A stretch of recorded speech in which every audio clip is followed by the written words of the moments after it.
pecinta sejarah, apa kabarnya hari ini? Mudah-mudahan dalam keadaan yang selalu sehat dan selalu dalam lindungan Allah Subhanahu wa Ta'ala. Bertemu lagi dengan saya Anissa Misani di program Baca Sejarah dan masih di serial kronologi sejarah tahun 629 Masehi, bertepatan dengan tahun ke-7 hingga ke-8 Hijriah. Ada 8 peristiwa penting yang datang dari dunia Islam dan ada 4 peristiwa penting yang datang dari luar dunia Islam. Peristiwa yang pertama adalah Umratul Qada, pengganti umrah tahun sebelumnya. Nabi Muhammad SAW bersama para sahabat menunaikan ibadah umrah ke Mekah.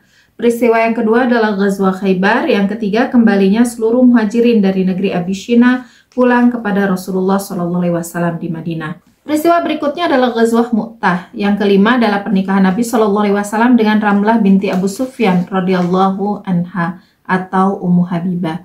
Yang keenam adalah pernikahan Nabi SAW dengan Safiyah binti Huyai bin Akhtab radhiyallahu anha. Yang ketujuh adalah pernikahan Nabi SAW dengan Maimunah binti Harith radhiyallahu anha. Yang terakhir adalah kematian Zainab radhiyallahu anha putri Rasulullah SAW. 4 peristiwa yang datang dari luar dunia Islam diawali dengan perebutan kembali Yerusalem oleh Romawi Bizantium dari tangan Persia Sasan. Yang kedua, dimulainya era emas kekaisaran Romawi Bizantium. Yang ketiga, kampanye militer Kaisar Taizong terhadap 7 Timur yang berlangsung hingga 630 Masehi. Dan yang terakhir adalah naik tahtanya Pangeran Tamura sebagai Kaisar Jonmai dari Kekaisaran Jepang. Dan teman pecinta sejarah, inilah kronologi sejarah tahun 629 Masehi, bertepatan dengan tahun 7 hingga 8 Hijriah selengkapnya. Alhamdulillah kita sudah selesai membahas tentang pertempuran Khaybar ya, dan peristiwa-peristiwa yang mengiringinya hingga selesailah dominasi Yahudi di Jazirah Arab. Dan apa sih dampak kemenangan Rasulullah SAW atas kaum Yahudi, khususnya di Khaybar, terhadap perkembangan Islam, juga terhadap situasi politik, situasi di sekitar Jazirah Arab, dan akan kita bahas hari ini.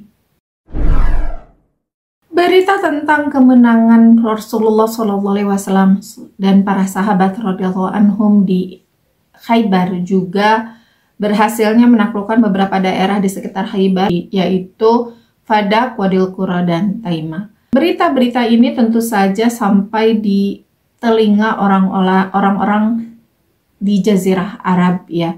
Salah satunya adalah Quraisy. Dan kemenangan ini cukup menyita perhatian dan menjadi bahan pembicaraan khususnya di kalangan Quraisy.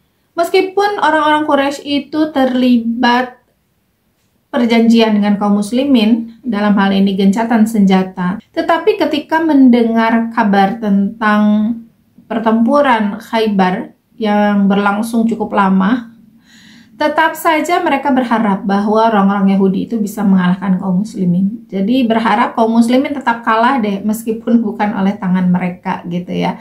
Sehingga jalannya pertempuran ini dan kabar gitu apakah menang dan kalahnya orang-orang Yahudi itu menjadi berita yang ditunggu-tunggu oleh orang-orang Quraisy. Jadi berita kemenangan kaum muslimin atas Yahudi itu membuat mereka hilang harapan untuk bisa mengalahkan kaum muslimin. Siapa lagi sekarang bisa mengalahkan kaum muslimin? Orang Yahudi yang relatif dianggap cukup kuat lah, kuantitasnya lumayan banyak, juga memiliki dominasi dan peran yang sangat penting di Jazirah Arab. Mereka berharap Yahudi ini bisa mengalahkan kaum muslimin. Tetapi ternyata harapan mereka itu tidak terwujud. Kaum muslimin bisa mengalahkan orang Yahudi Khaybar meskipun dengan usaha yang cukup berat ya. Sampai terjadi 20 hari untuk total pengepungan dan pertempuran.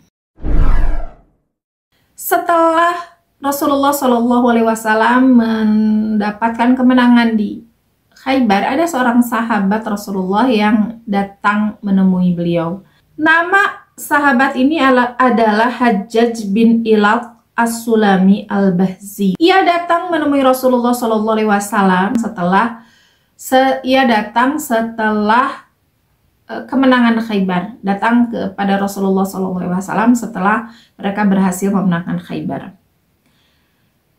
Hajjaj bin Ilat ini berkata kepada Rasulullah, "Ya Rasulullah, sesungguhnya saya ini di Mekah mempunyai harta benda yang tidak sedikit yang disimpan oleh istri saya, Ummu Syaibah binti Abi Thalhab. Dan ada pula harta benda yang masih dipinjam oleh beberapa pedagang di Mekah. Maka perkenankanlah ya Rasulullah, saya pergi ke Mekah untuk mengambil harta benda saya dan mengeluarkan keluarga saya dari Mekah.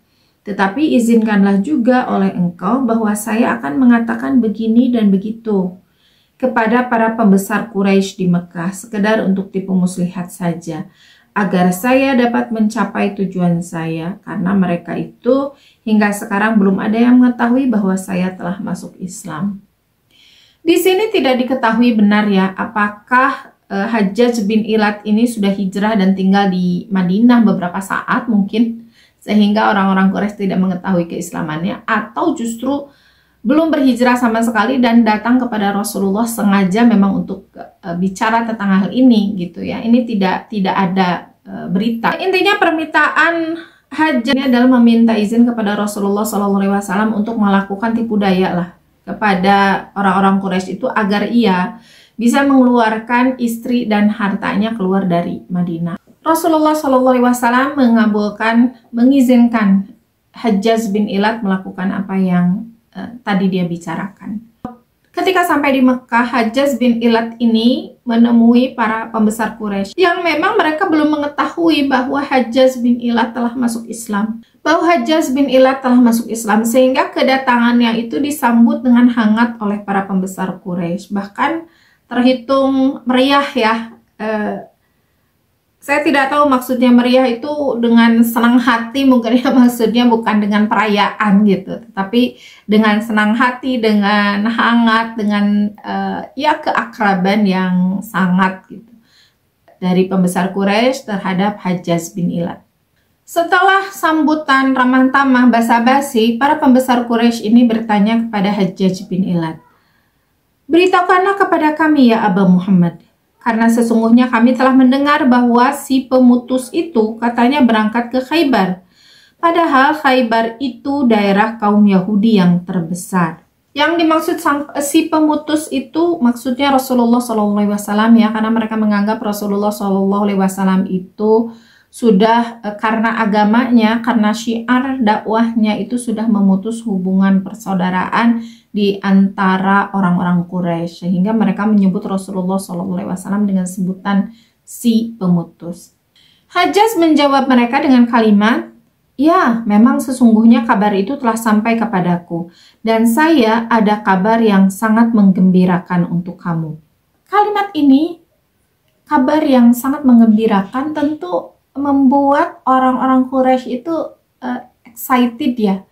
Apa kabar menggembirakan itu? Mereka berharap kabar itu adalah kabar kemenangan orang-orang Yahudi, sehingga mereka orang-orang yang berkumpul di situ segera mendekat kepada Hajjaj, sampai berdesakan gitu menunggu informasi kabar gembira itu ya, menunggu informasi yang mereka harap-harapkan. Karena berita menang atau kalahnya kaum muslimin ini belum sampai pada saat itu. Mereka terus bertanya, ya apa kabar menggembirakan itu wahai Hajjaj? Hajjaj menjawab, "Muhammad benar-benar dikalahkan di Khaybar yang belum pernah kamu dengar kekalahannya yang seperti itu. Para pengikutnya banyak yang mati terbunuh yang selama ini belum pernah kamu mendengar kematian mereka yang seperti itu. Dan para pembesar mereka telah memutuskan tidak akan membunuh Muhammad di Khaybar. Tetapi mereka akan mengirimnya ke Mekah karena ahli familinya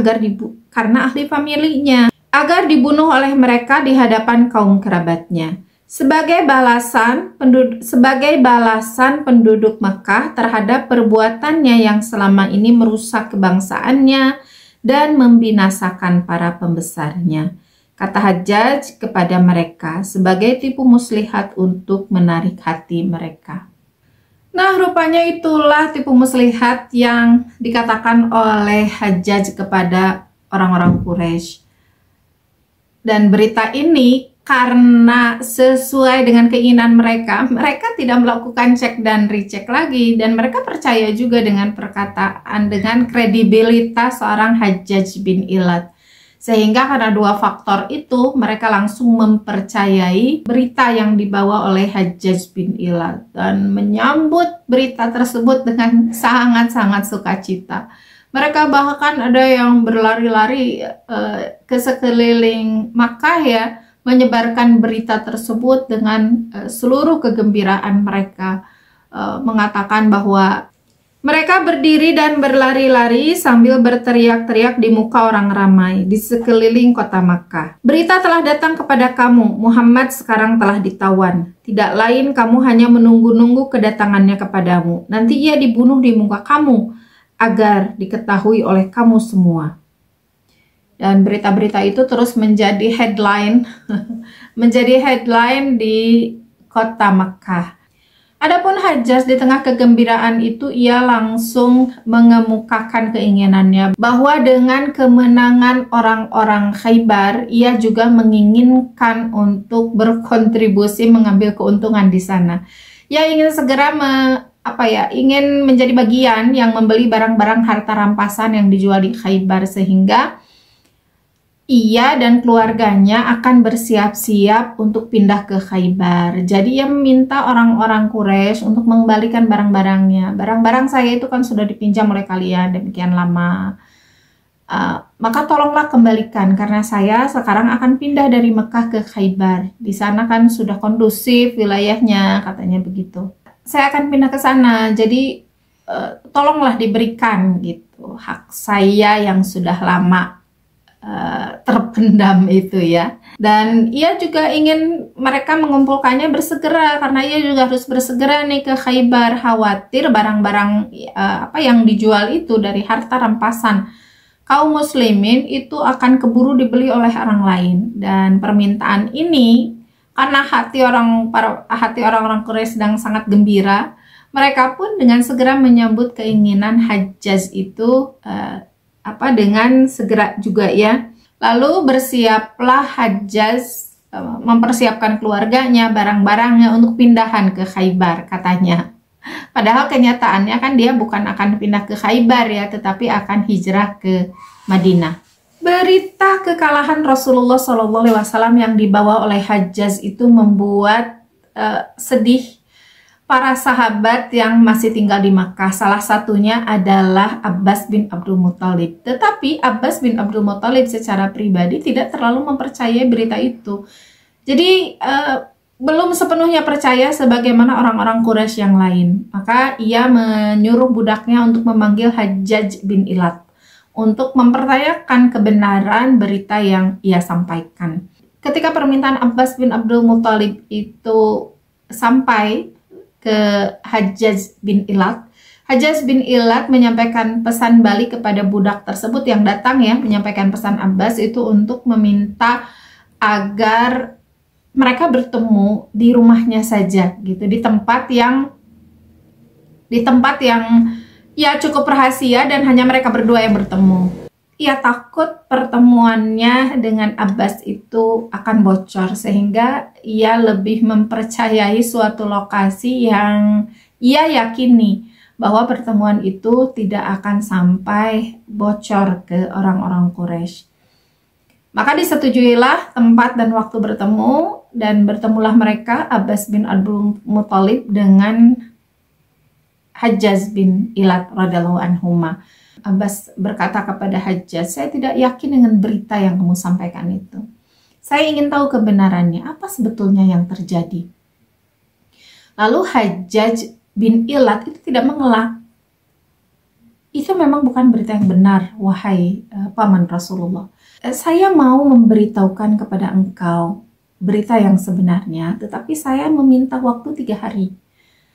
Nanti setelah 3 hari, saya akan memberitahukan kepada engkau berita kebenarannya. Bisakah engkau bersabar?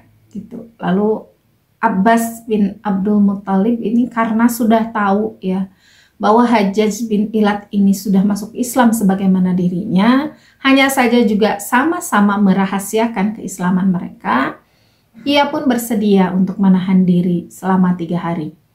Dan selama 3 hari itu Hajjaj bin Ilat mempersiapkan kepergian keluarganya. Berkemas ya. Mereka berkemas dari harta, juga harta yang sudah datang, yang titipan gitu ya, yang dipinjam lah ya oleh orang-orang Quraisy itu sudah kembali. Mereka mempersiapkan keberangkatannya dengan sangat-sangat matang. Setelah 3 hari yang ditunggu itu, Abbas kembali datang di tempat pertemuan yang ditentukan. Dan setelah datang, Hajjaj bin Ilat sesuai janjinya itu memberitakan kebenaran bahwa, wahai paman Rasulullah SAW, sesungguhnya berita yang aku sampaikan ini adalah tipu muslihat saja. Engkau tahu kan orang-orang Quraisy itu agak susah banget ngasih mengembalikan barang-barangku gitu, sehingga harus dengan tipu muslihat ini aku bisa mengambil barang-barangku dari mereka agar aku bisa hijrah ke Madinah dengan aman, dengan harta yang aku bawa seluruhnya, juga dengan keluargaku dengan selamat. Dan Abbas bin Abdul Muthalib gembira mendengar kabar itu. Kabar bahwa Rasulullah SAW kalah itu tidak benar, melainkan kebalikannya, sehingga hati Abbas ini menjadi tenang bahwa ya dugaannya betul bahwa orang-orang Khaybar itu tidak mungkin mengalahkan kaum muslimin.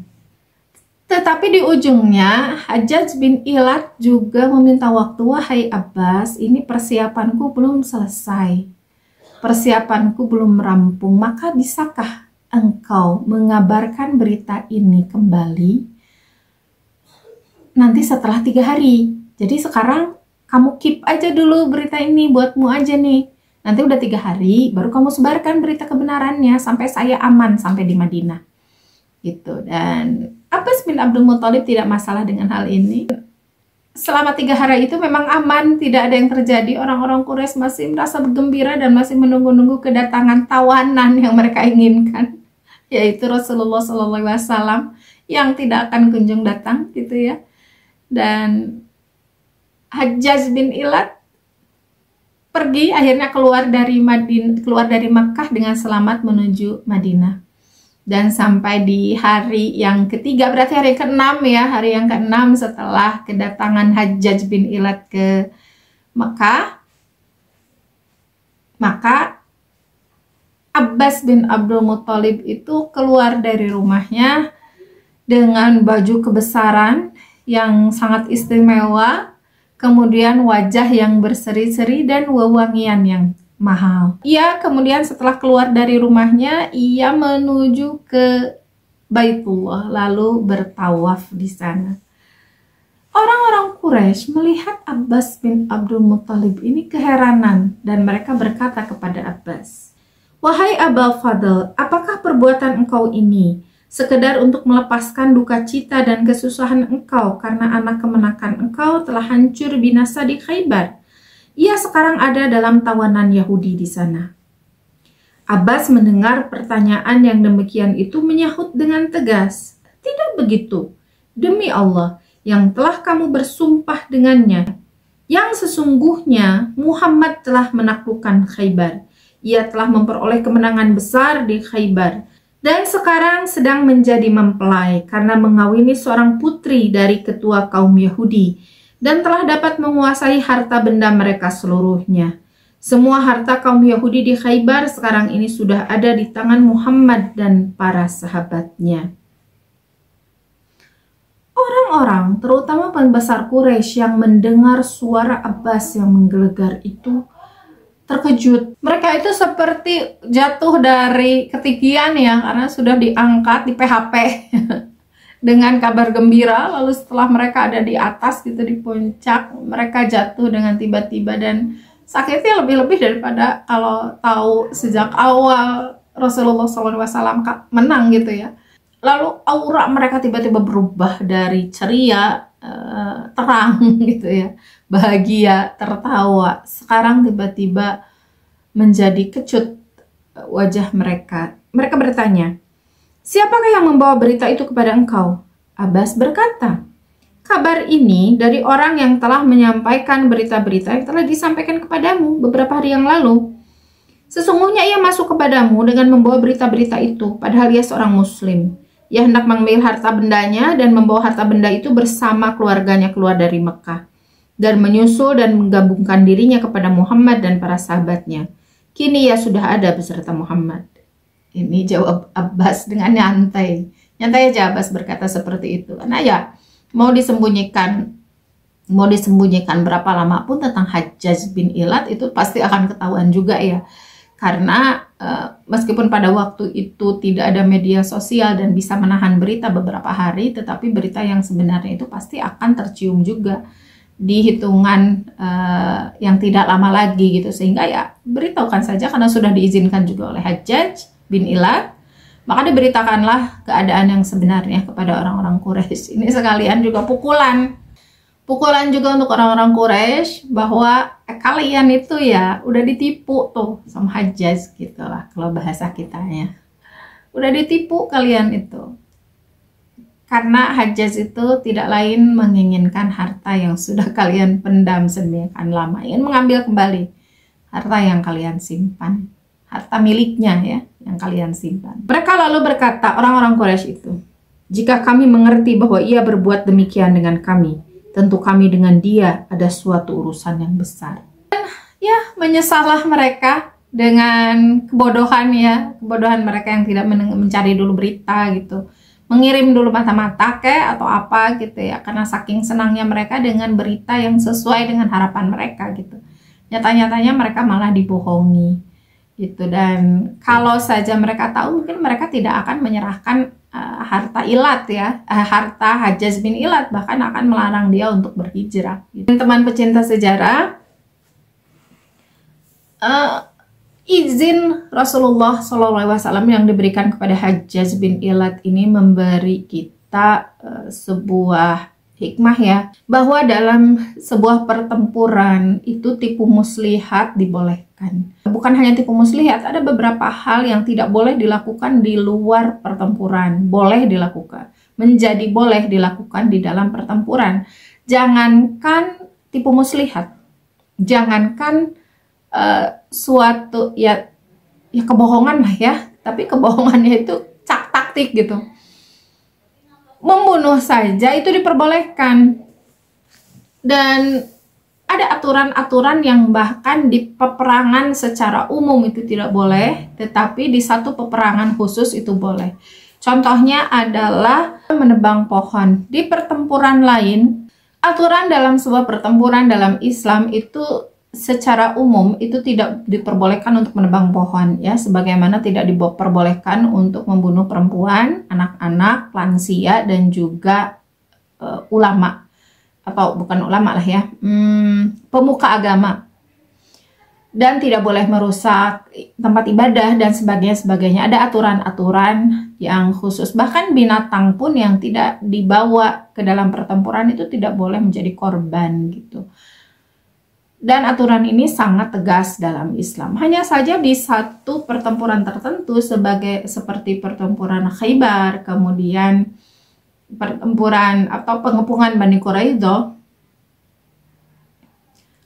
menebang pohon kurma itu diperbolehkan dan itu sudah mendapatkan izin dari Allah Subhanahu wa taala ya. Jadi ada kekhususan di dua perang tersebut gitu. Dan pohon yang ditebang pun bukan 1-2 tetapi ratusan. Kita jangan samakan hukum yang berlaku di keseharian dengan hukum yang berlaku dalam sebuah pertempuran. Dan kita tidak boleh menyalahkan Hajjaj bin Ilat dengan tipu muslihatnya. Masa hanya karena harta misalnya ya, netizen. Kalau zaman dulu ada netizen mungkin ada yang komen kayak gitu ya. Masa hanya karena harta sampai mau berbohong gitu ya. Oh jangan salah, harta itu adalah hak yang harus diperjuangkan, yang yang halal untuk diperjuangkan oleh seorang personal, seorang muslimin gitu, seorang muslim ya. Itu hak dan harus diperjuangkan, dan bahkan memperjuangkan wafat karena memperjuangkan harta milik pribadi itu juga mendapat keutamaan. di dalam Islam. Tetapi tidak disalahkan juga orang yang ridho, sebagaimana Suhaib bin Amir itu ridho, ya sudahlah, asalkan kalian izinkan saya hijrah, kalian bawa tuh harta saya, itu juga boleh gitu. Jadi ini sebuah pilihan dan dua-duanya tidak salah. Termasuk juga apa yang dilakukan oleh Hajjaj bin Ilat As-Sulami Al-Bahzi. Apalagi juga ia berniatnya untuk menyelamatkan keluarganya gitu. Jadi seluruh keluarganya itu sudah masuk Islam, sehingga ia dan keluarganya ingin berhijrah. Dan kalaulah orang-orang Quraisy itu tidak menghalang-halangi orang berhijrah, tidak melakukan kekerasan, dan bahkan tidak merampas harta orang-orang yang berhijrah, tentunya Hajjaj bin Ilat tidak akan melakukan tipu muslihat kepada mereka. Ya akan pergi saja dengan biasa saja gitu. Dan bahkan sampai jauhnya itu tidak akan ada pemutusan kekeluargaan. Jadi kata-kata sang pemutus oleh orang-orang Quraisy itu tidak tepat, karena yang memutuskan persaudaraan itu justru adalah orang-orang Quraisy sendiri yang tidak mengizinkan orang-orang Quraisy untuk merdeka menentukan pilihan mereka gitu ya. Jadi kita jangan gagal paham di sini ya.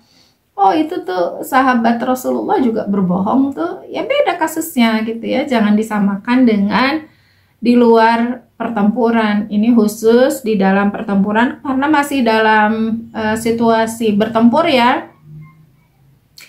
Belum stabil keadaan dari kaum muslimin pada saat itu. Juga Hajjaj bin Ilat melakukan tipu muslihat itu dengan izin Rasulullah. Bahkan secara detail beliau itu berkonsultasi kepada Rasulullah SAW. Wahai Rasulullah, saya ini akan mengatakan ini gitu ya. Diberitahukan kepada Rasulullah SAW, boleh tidak wahai Rasulullah. Lalu setelah diizinkan ya dilakukanlah gitu ya, apa yang sudah ia niatkan. Tetapi poin besarnya di sini adalah bagaimana pengaruh kemenangan kaum muslimin di Khaybar, bahwa ternyata sepak terjang kaum muslimin ini menjadi perhatian khususnya Quraisy ya, meskipun sudah ada perjanjian damai. Tetapi tetap saja pada dasarnya permusuhan itu tetap ada. Mereka melakukan perjanjian damai karena mereka sudah tidak memiliki kemampuan saja untuk melawan. Mereka sudah malas untuk kehilangan gitu, sehingga diadakanlah perjanjian tersebut. Sementara di hati mereka itu kebencian kepada Rasulullah SAW dan kaum muslimin itu masih ada gitu ya. Jadi perjanjian bukan menandakan bahwa mereka berhenti dengan kebencian mereka terhadap Islam, tetapi hanya karena mereka ingin tidak lagi memiliki kekuatan. Dan apalagi dengan kemenangan kaum muslimin di Khaybar, kehormatan kaum muslimin di mata kabilah-kabilah di seluruh jazirah Arab itu terus meningkat. Mereka semakin disegani, mereka semakin ditakuti, dan semakin tidak ada orang atau kabilah yang kembali berani untuk menyerang Rasulullah SAW dan kaum muslimin. Hingga karena ketidakberanian tersebut, perang Khaybar, kemudian perang Khaybar, kemudian terakhir itu di Taima ya, itu menjadi pertempuran terakhir ya. Ini menjadi penutup dari pertempuran kaum muslimin di Jazirah Arab. Setelah ini tidak akan ada lagi pertempuran yang terjadi di Jazirah Arab. Jadi yang pertama diikat adalah Quraisy, tidak akan ada perlawanan lagi dari Quraisy. Kemudian kabilah-kabilah kecil, dan terakhir itu ditutup dengan memberangus Yahudi dengan total gitu ya, sehingga Yahudi benar-benar tidak punya pamor dan tidak punya kekuatan lagi di Jazirah Arab, dan itu sudah selesai. Setelah ini tidak akan ada lagi pertempuran, ditutuplah dengan Futhuh Mekah.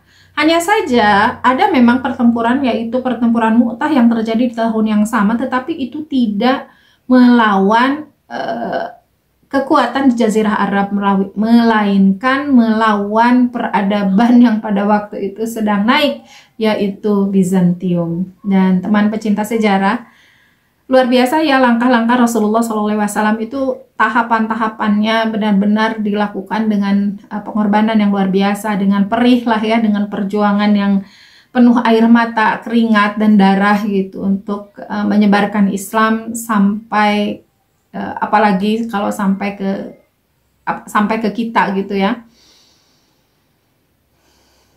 Karena kemenangan di Khaybar ini adalah akhir dan awal bagi pemerintahan Islam pada saat itu di bawah pimpinan Rasulullah SAW untuk terus mengibarkan bendera keluar Jazirah Arab ke peradaban yang besar, dan dimulailah pada saat itu tonggak peradaban Islam di Jazirah Arab hingga nanti terus menyebar hingga ke seluruh dunia. Teman pecinta sejarah, mudah-mudahan ini juga menjadi spirit bagi kita ya. Sekarang esok berarti sudah mau masuk Ramadan. Ini memberikan spirit bagi kita. Ini pas banget ya setelah Khaybar itu menjelang menjelang Ramadan ini ya, hanya selang sebulan 2 bulan menjelang Ramadan, hanya beberapa bulan menjelang Ramadan. Dan ini jadi spirit kekuatan bagi kaum muslimin gitu ya, khususnya juga bagi kita yang akan menjalankan ibadah di bulan Ramadan, bahwa menegakkan Islam itu bukan hanya sekedar ibadah mahdhah, bukan hanya tetapi juga diperjuangkan dengan luar biasa oleh para sahabat. Dan mudah-mudahan jadi motivasi bagi kita untuk Ramadan ini jadi awal tonggak kita menyebarkan dakwah ke seluruh dunia. Sekarang lebih mudah dengan media sosial, dan menjadi agen perubah bagi generasi, bagi masa kini, juga generasi mendatang. Terima kasih sudah menyimak, dan saya ucapkan selamat menjalankan ibadah puasa, ibadah di bulan Ramadan. Mudah-mudahan Allah memberikan kepada kita kekuatan, memberikan kepada kita keistiqomahan dan kesempatan waktu untuk menjalankan ibadah di bulan Ramadan.